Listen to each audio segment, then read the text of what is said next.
Hello, my name's Carol May Whittick, and this is a three-part series that I've created called 3 Steps to Confidence.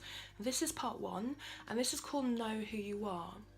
Now, I believe that confident people know who they are despite the many roles that their life is going to demand of them. So whether they're going to have to be during the course of the day a partner, a spouse, a boss or an employee, they're always going to know who they are at the centre of that, and they will never over-identify with any one of those roles or get overswayed by any of the demands of those roles. Now, it's very difficult sometimes to find moments for yourself when you're busy rushing around being a parent, being an employee or a boss, and then going back home and being a spouse. But if you take moments to be by yourself and really be able to connect with yourself, then no matter what happens on the external, you will know who you are on the internal, and that will give you an inner confidence.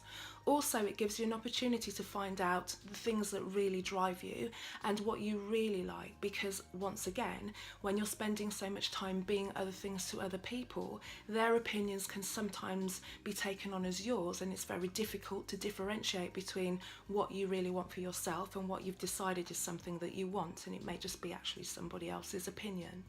So these are 3 questions that you can ask yourself. So the first one you can ask yourself is, what do you desire most in the world? The second one is, what is your greatest dislike? And the third one is, what is your biggest belief?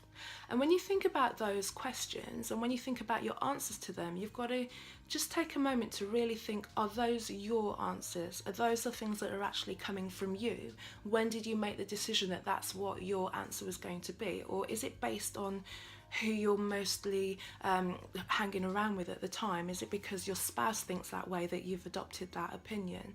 So that's another thing to think about as well. So this is part 1, and it's just about thinking about who you are as a person and deciding that and grounding that so that you can move on to the next part of the series.